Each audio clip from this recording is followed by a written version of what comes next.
ọ̀rẹ́ wo la níbi Jésù tí olùbànújẹ́ wá.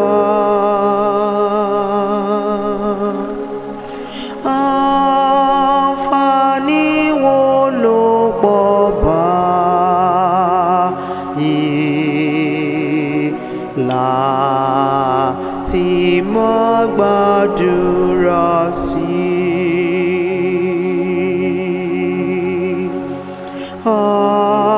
àlàáfíà púpọ̀ lásán ọ̀nù sì ti jẹ́ rọra pọ̀.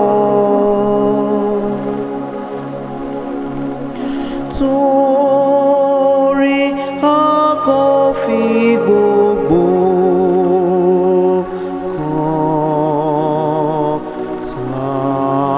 ṣàdúrà níwájú rẹ̀.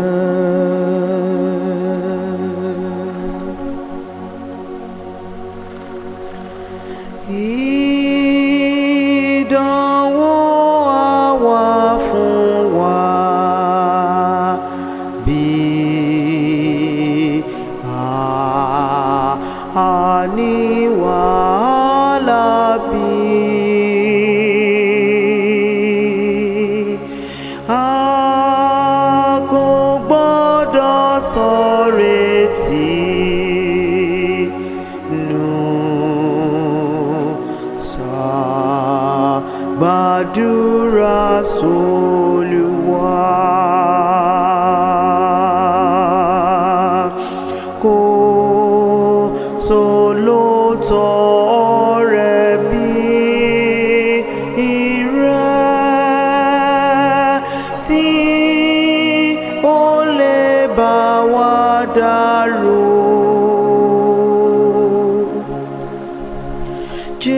Jésù tí mọ àìlera wa ṣàgbàdúrà s'Olúwa.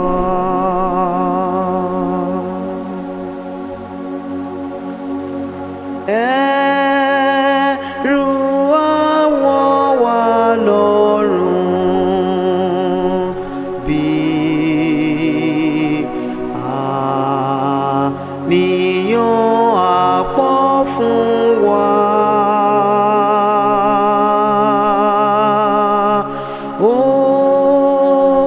Olùgbàlà jẹ́ ààbò wa, ṣàgbàdúrà s'Olúwa.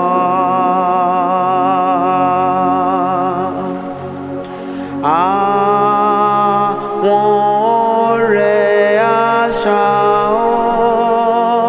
ọtí ṣàgbàdúrà s'Olúwa. Yóò gbé ọ sókè lápá rẹ̀.